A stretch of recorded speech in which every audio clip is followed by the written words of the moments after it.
In my years of playing Star Wars The Old Republic, many different activities in the game have tickled my fancy and stopped me from focusing on the real world. Roleplay, PvE, not PvP, because imagine doing 4v4 arenas. But the one thing that I have loved is lore diving. I've looked at almost all the lore in this game from every perspective I can. From Codex entries, the wiki, both swtor encyclopedias, and the art books. While I was on a recent lore dive, I was looking at all the ships in the game. The XS Stock Freighter, very nice. The BT-7 Thunderclap, what even is that ship? It looks like a waffle maker had a baby with the panini press. And then there's the X-70B Phantom prototype. Look at those hardwood floors. The X-70B is an absolute smooth operator of a vessel. No matter what your favorite ship in the game is, you cannot deny the appeal of the X-70B. But you would be hard-pressed to find any real information about this ship. And it seems like it's not by accident. You don't see it in the lore very often or in game. Other than seeing it used by the player character in Darth Saravan, you don't see it anywhere else in game. But that's not even where it made its first appearance.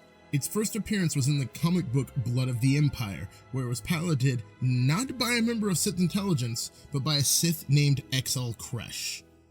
Okay, I have to talk about this chick, because she is now one of my favorite characters in SWTOR. So I'm going to give a brief summary of the comic book, and if you don't want spoilers, like you've never read it, just go ahead and skip to this time code right here. So, Exal Kresh was an apprentice of the Emperor, and we first see her trading Imperial fleet movements to the Republic. The one problem is she's a Sith pureblood. So immediately, what is happening here? So the Dark Council sends the schlub Teneb Kel to hunt her down and kill her. After tracking her to the space station in a short fight, she destroys the space station to cover her escape. Because of course she did, she's a Sith, but man, that's excessive. Teneb Kel has a vision of her and the children of the Emperor and learns that she was going to be the first, but is now turning on the Emperor, betraying him, and plans to attack Korriban.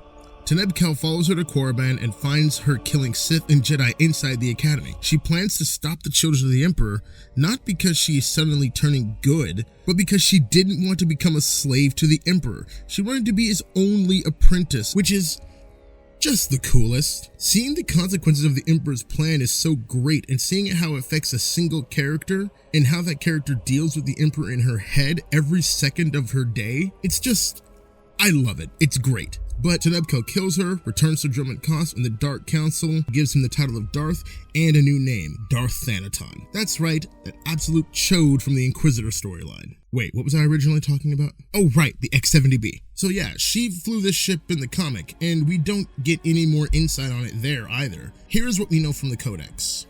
We know it was designed to mimic civilian luxury shuttles, and that its components, circuits, wires, and cooling have never been used in a ship like this. It has the combat abilities of a heavy fighter, it's completely invisible to civilian crafts, it has great sensors, and it can be equipped with a cloaking device, but typically isn't equipped with one due to heating issues. But apparently the ship's design is so complex that it never went into full production, not to mention that it's nearly impossible and expensive to repair and maintain because Imperial intelligence won't tell anyone what's actually in the ship. No, really, this is all we get. Maintenance work on the X-70B is extraordinarily difficult and expensive due to the super compressed nature of its mechanics, making the Phantom class an unlikely candidate for wide-scale production. This difficulty is only aggravated by the fact that Imperial intelligence refuses to share its ship specifications with Imperial military. That's all we get from the Codex, but I had a feeling if I looked at the official encyclopedias or anything, I might find some more information, and I was kind of right. According to the Encyclopedia, it can scan ships' interiors from, quote, tremendous distances, cryptic as always. The bridge is hidden behind thick armor plating for protection, which is great, and the guns deliver the punch of warship cannons for only a third of the energy? So let me get this straight. It's built like a heavy fighter, it can completely blend in with civilian crafts, and it has the firepower of a warship? What did Imperial intelligence put in this ship? We don't even know how, where, or who manufactured this ship. I can only imagine that Imperial intelligence either has some guy locked in a black site, or guys, or they're all dead.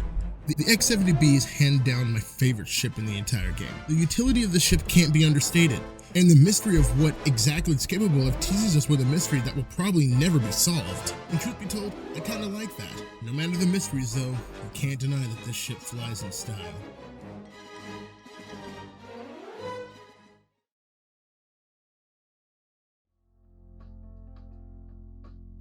Thank you guys very much for watching the video.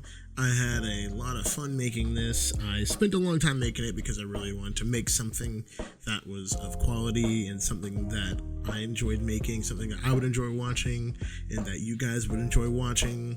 I spent a lot of time on the models, learning how to edit it in software that I chose to edit it in, like Source and Blender. So if you guys like this type of video where I talk about lore as Birdface, just go ahead and leave a like and subscribe to the channel because I plan on doing more of these. And if there's a special topic you guys want me to cover from Star Wars: The Old Republic or anything Star Wars related, drop it in the comments and I will go over it if I can. But thank you guys very much for watching. Remember, never trust a hut, always save the blue Twi'leks, Rhetor Shmi, and may the Force serve you well.